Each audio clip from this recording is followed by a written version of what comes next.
So welcome, ladies and gentlemen. Welcome to the CODEC show. CODEC, of course, stands for the College of DuPage Entrepreneurship Club. And I'm kind of excited because this is episode number 1 and we have a studio audience. So actually, can I get a little bit of feedback from the studio audience? Thank you all for being here as well. So just a little bit of background for you, our viewers. My name is Peter James, and I am your host here for the CODEC show, as you can see. And I'm very excited, as I mentioned. We're here at the College of DuPage, one of the largest and one of the best community colleges in the entire country, located in Glen Ellen, which is a suburb of Chicago. We're just very excited to be here and present this opportunity to not just our students here in our studio audience, but also to our local community and those who are viewing here on YouTube. That being said, I want to give a shout out to our business, marketing, and management discipline here on campus, our distinguished teachers such as Professor Murtaugh, Professor Toller, I'm going to name them all because if I don't, they'll get mad at me, Professor Toller, Professor Tungle, Professor Payne, and Professor Elliman. Some of you have had all these professors, and also Professor, who am I missing? Tungle, Toller, I think I've hit Bill Carmody as well. So just shout out to all of them. We have a great business program here, which includes the entrepreneurship and entrepreneurship classes also.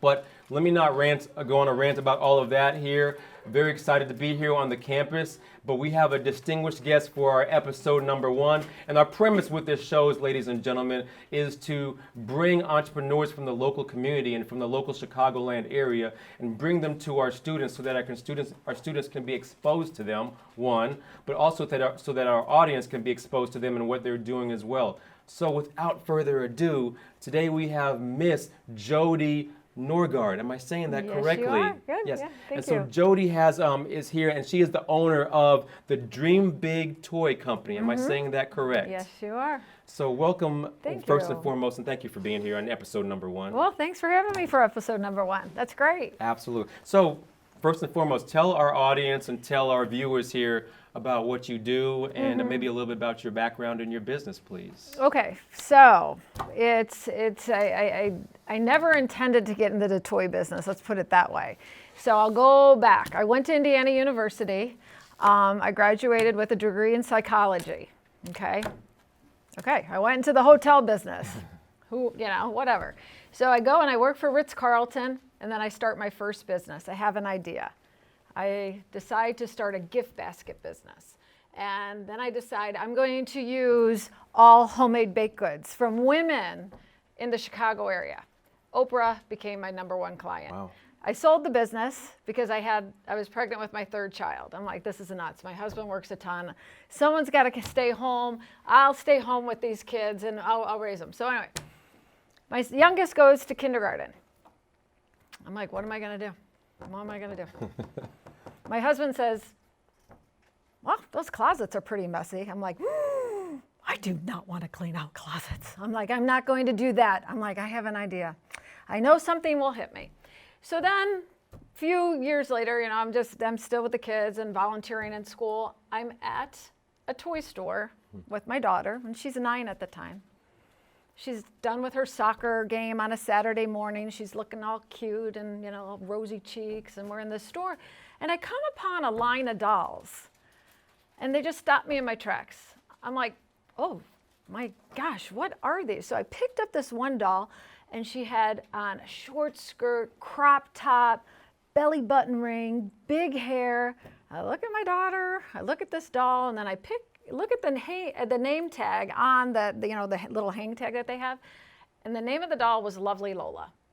And at that moment, I thought to myself, there is not one parent out there that wants the daughter to look, act, or be called Lovely Lola. So I decided to do something about it. I mean, I just found at this certain age, at the age of 9, then I started researching it more. At the age of 9, we start marketing things to girls. Like I wanted to buy a science kit for my daughter. And the ones for my daughter were marketed like, oh, make your own fingernail polish. I'm like, oh my, that's crazy. And the one marketed to my son was, blow up this volcano. I'm like, what are we telling our girls? It's like all about appearance. It's not about what's important on the inside. So Took 2 years from rough draft to the debut of the first doll, which was tennis girl Gracie, after my daughter, at the U.S. Open. And we're 500 dolls sold out in 6 days. And so I thought, boy, tell me if I'm getting ahead of your questions. No, this is actually good. Okay, so in 6 days, they sold out. I had the opportunity to go in New York. It's happening right now. If anybody's watching the U.S. Open, right, it's going on right now in New York City. So I'm there, and I see all these little girls with the dolls, and I'm with my friends, and I said, I'm going up to the little girls. I'm like, oh my gosh, do you like your dolly? And my friends are like, okay, you got to stop that. You're like a crazy lady, and they don't know who you are. So you were pretty much cold calling people, like individually. Oh, okay, so that's an interesting question, because so when I was literally in my car.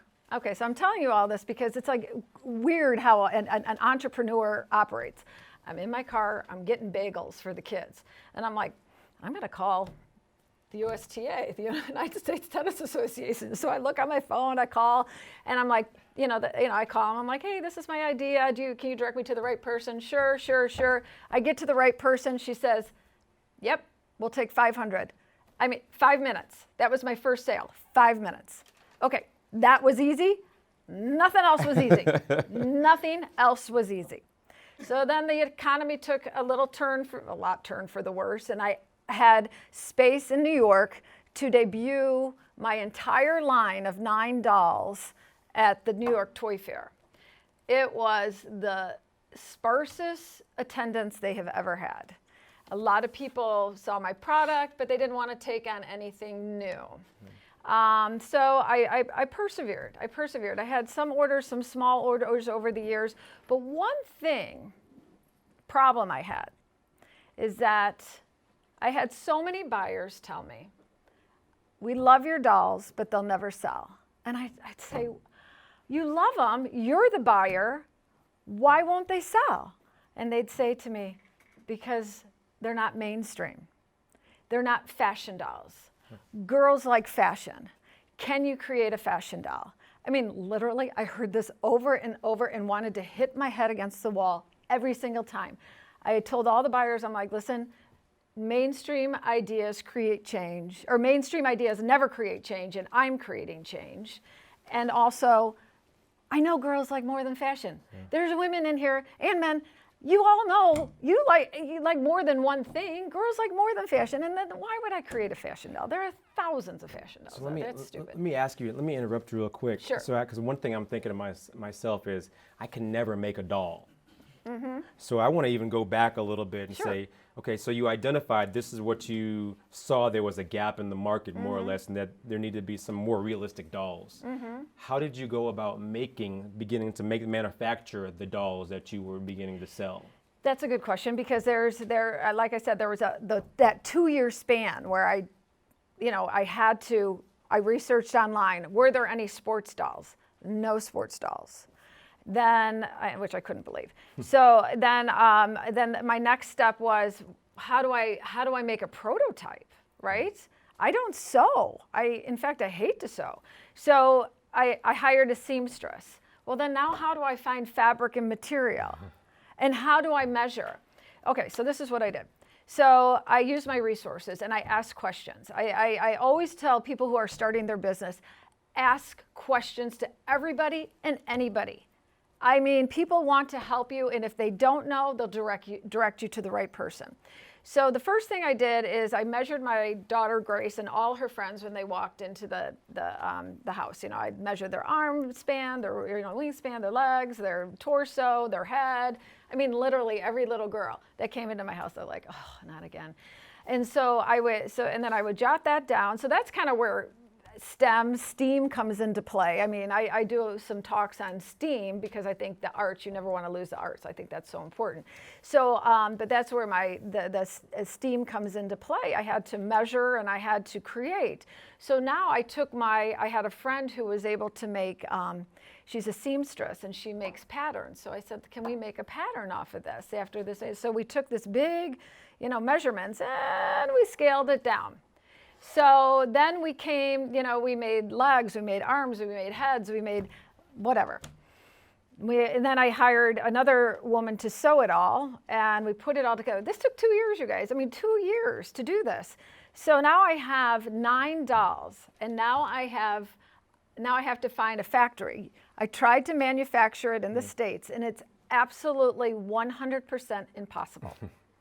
Absolutely not possible. And that's something good for our students to know, that is how difficult it is to find manufacturers, even stateside, to do something as small as dolls and their clothing as well. I mean, they said, people, I contacted big, places in New York and North Carolina and in Chicago, and they're like, we'd have to charge you $20 a doll. And then I'd have to turn around, no one's going to buy a rag doll for $40 or $60, that's ridiculous. Actually, it would be more than that. So anyway, I asked people that I had met in the toy industry to recommend overseas, China, mainly China, factories. And then I sent 3 prototypes to 3 factories. They in turn sent me their prototypes. 2 were horrible, threw them away. 1 was great. Wow. But since then, I've worked with different factories in Vietnam, and then now I'm back in China. Wow. Yeah. Wow. So have you ever touched any of your manufacturers at all? Oh, you mean the factories? Yeah, the factories at all. I have sourcing companies. So I work with a sourcing company. So I've worked with sourcing. Explain that for our students if you don't mind. So, being a small business owner, I don't have any employees, but I have to contract out, right? So I have to have help. So I contract out to a lot of different places. So there are a lot of sourcing companies, and what they do is they have, say, either an office in New York, mainly in New York, or in Hong Kong. And so they communicate with the factories. So they take care of all the, the testing of the facilities, because the last thing I wanted was child labor or any type of horrible labor in the factory that I'm using to produce a product for a child. Sure. So, making sure that the factories are set. So, and they have to have certifications. And, it's just a lot of times too, in life, it's just, do you have that good feeling about that person? Are they, do you trust them? Yeah. And so. Interesting as well. So, and again, if anybody has any questions, don't hesitate to raise your hand. I'll be more than happy to regurgitate the question for the benefit of the camera. I do have a question. So now it seems like business is going pretty decent overall, since especially the economic downturn. Who is your target market? Who is your niche? Is it just little girls? Is it a certain age range? What do you tell us about who you're focusing on? So yes, it is little girls, but it's also the purchaser. So who is this purchaser, right? That's going to be mainly the parent, mainly the mom, or the grandparent, right? So Absolutely. There are literally 17 million little girls, or girls I should say, 5 to 18, that play one sport a year in the U.S. That's basically roughly 1 out of every 3 girls plays a sport. Now you look at their parents. Health and physical fitness has become such an important part of life too. So parents want to buy products that are healthy for their daughters. So that's like good in theory, but then there's branding issues, which is very difficult to get your product out there when you have large companies that you compete against. Yeah, and that's interesting as well. So competition's is stiff in this marketplace for sure, and you are a small fish in a big pond, for lack of a better word. Do you find that even more difficult to compete with? I know my daughter is an American Girl. Yeah. She has like 1 or 2 of them at home, plus all the accessories as well. How do you compete? How do you differentiate yourself? Right. So I love American Girl, and they're just in a world of their own. Sure. They're just very high-end dolls. So literally my competition, Barbie, which I would never have guessed when I first started this, Barbie. Bratz dolls, which are horrific. They're awful. I don't know who buys those, but they're horrible. The Groovy Girls, so some of them, which is a very nice line of dolls. But my competition basically is Mattel and MGM, which creates the Bratz dolls. So interesting. It's hard in large retail. However, do you want me to go to my next point? Please, absolutely. However, I really have dug my heels in on this issue that we need to start focusing as a society on our young girls and what's important on the inside and not on their appearance. We have to encourage them to use their minds and their bodies in healthy ways. With my 2 boys and my girls, my daughter, I would never ever want more for my boys than I would for my daughter. There has to be equality. There has to be balance. It just makes sense. So that being said, I had an opportunity in 2015 to pitch to Walmart.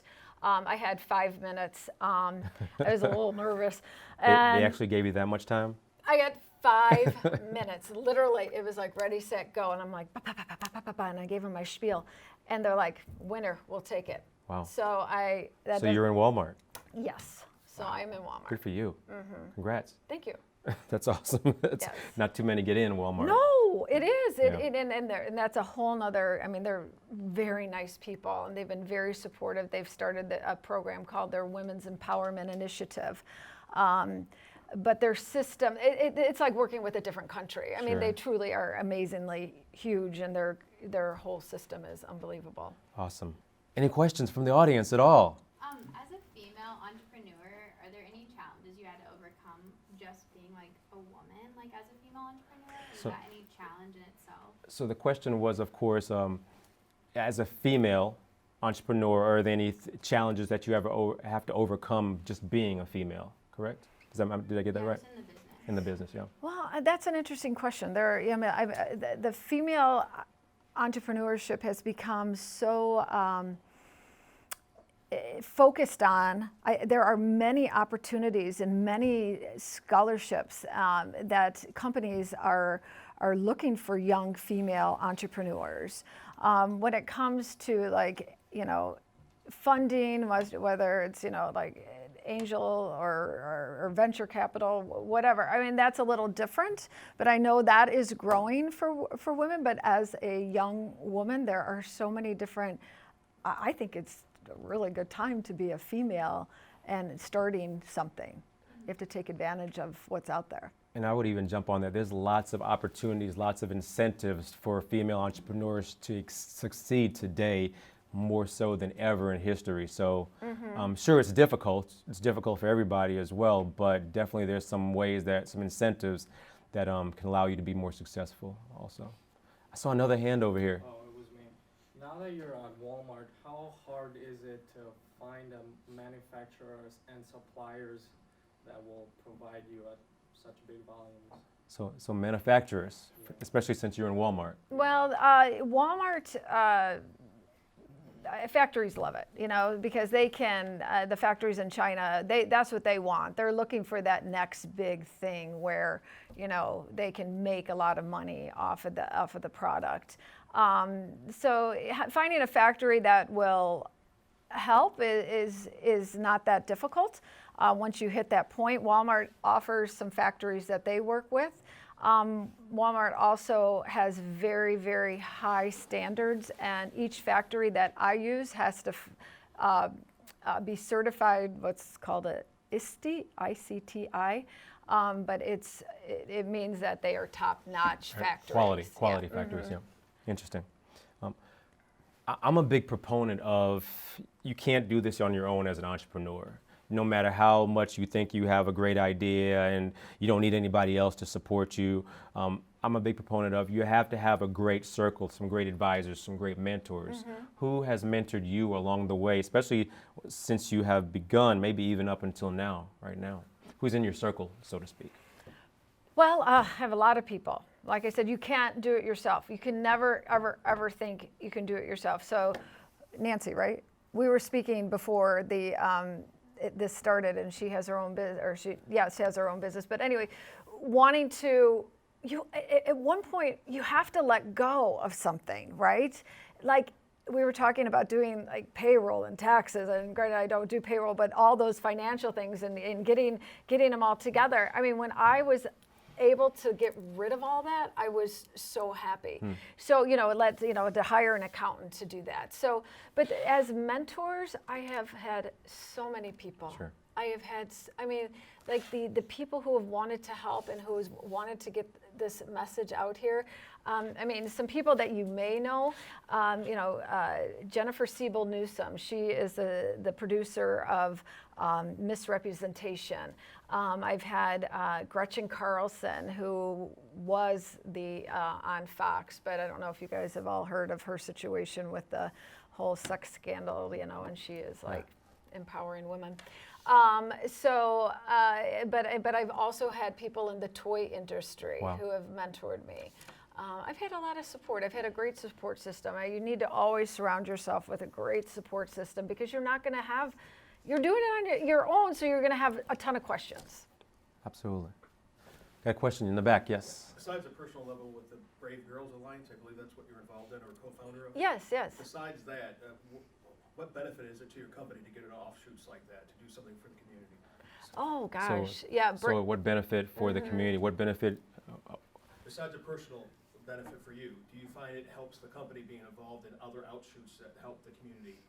Yeah, does it benefit your company to do other things besides just focusing on the sales, but doing things for the community as well, from your perspective? And even for your sales perspective, does it help? Do you see it helping? Oh, yeah. Yes, the whole Brave Girl Alliance is, we came together, there were 12 women throughout the world that came together who felt very strongly with issues relating to girls, and there are doctors, there are business owners, there are journalists, and we just came together years ago to kind of be a sounding board for different organizations to bounce things off of, questions. So does it help sales? Does it, what it helps mainly is me personally. I mean, I think it is something that is so important. So that probably trickles down into sales, and I can, speak on that. And yes, and I think it's something that's important. So it's good. So I got a couple of more questions. Just two more questions that I got, and I'm really burning desire because I'm really big on these two as well. So what is a personal habit that you might have on a regular basis, maybe a daily basis, that you think might contribute to your current success or even previous success as well? Is there something that you do regularly that it could be even going to the gym, working out, or for that matter, meditation or something like that? What do you say that really helps you to be a success, especially in this entrepreneurial field? Okay, there are a few things. Okay, so like in a daily routine? Sure. I mean, a daily routine, I always check my email first thing in the morning, like everybody, right? So I always check, and I kind of clean that out, and that's part of my routine. And then and like you said, I always exercise. Every single day I do something, whether it's, like I rode my bike 17 miles today, but that is my meditation. So I've always found that I ran a lot when my kids were little, and I just found like it made me a better mom, it made me a better wife, it made me a better person, but it is good, it just clears my head. Sure. So that is a definite part of my routine every single day. It's 17 miles, huh? Yeah.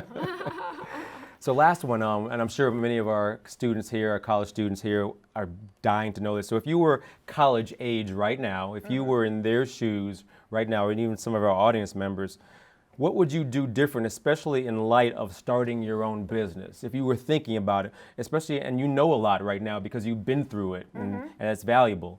But if you were where they were right now, what would you do in order to move forward in this entrepreneurial venture? Well, I think that everybody's journey is very unique, and you don't know what is going to spark your interest during your journey.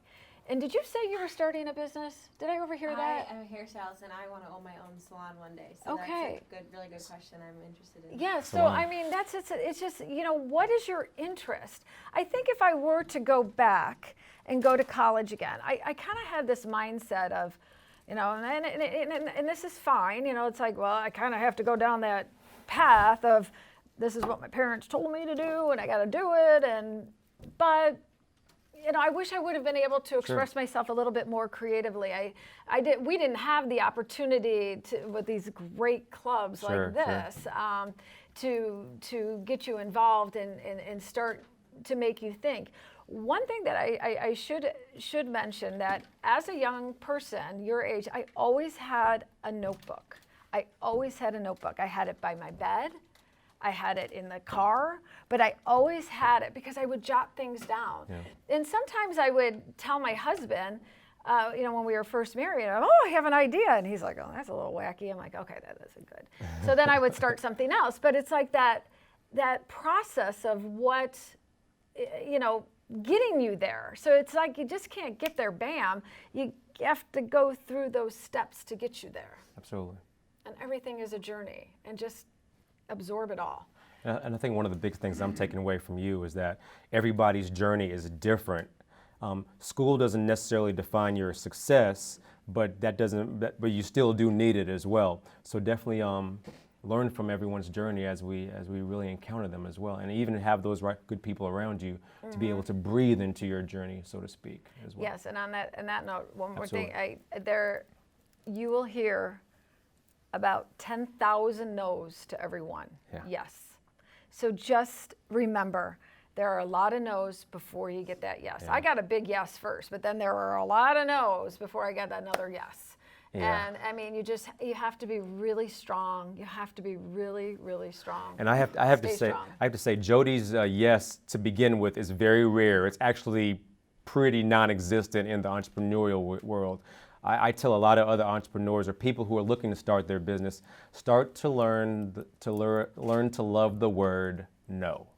It's okay. Doesn't mean you're going to die. It just means that you know what, you got to pick up and keep going until the next yes. Whenever that will be, it's coming, as long as you can persevere. Right, and that's just no for right now. It doesn't mean it's no in 6 months, right? Absolutely. Yeah. So Jodi, I can't thank you enough for being the first guest on the CODEC show Thank here, you. episode number 1. Thank You're you. very inspirational to all of us as well. Let's give Jodi a hand. Thank you so much.